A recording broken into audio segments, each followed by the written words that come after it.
Business funding is one of the biggest excuses we use to not start our business. We tend to think that business funding includes having a lot of funds, like maybe a rich person or an investor, but that's not necessarily true. I can speak for myself. I started my business with my own personal funds. So that includes savings, income, but I do know that I didn't want to continue to utilize those things. So I looked into other avenues to get the business funding that I needed. So some of the options that I opted for was I first looked into, of course, credit cards, business loans, and grants. With that being said, once I started to hear back from the loan companies, that meant I had a payment that I was going to have to make every month, and that's before I start even seeing patients.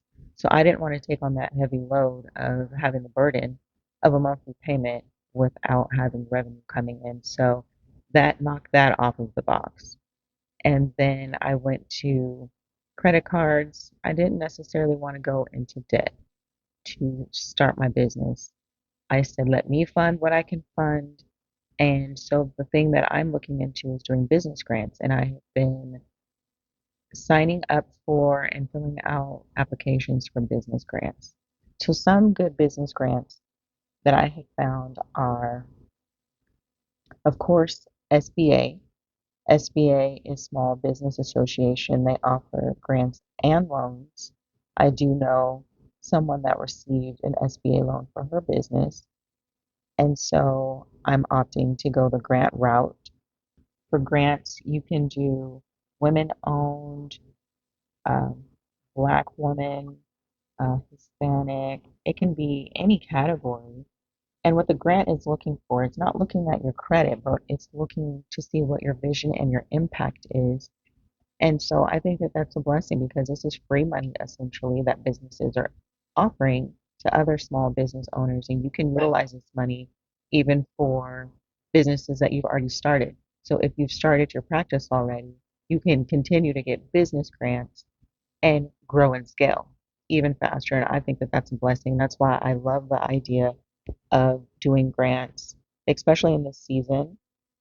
Potentially, maybe in the future, as my business does grow, I might opt for taking on a debt to acquire an asset for the company.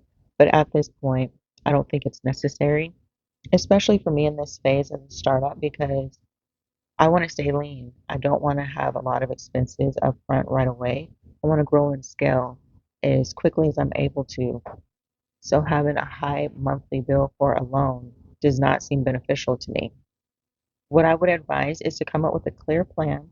That way you know what kind of funding will benefit your business. Of course, money matters, but what I've seen most is that people stop at the funding before they even build the plan to start the business. If you're a nurse thinking about starting a business, download my free Nurse Business Starter Checklist. The link is down in the bio and it's also in the description.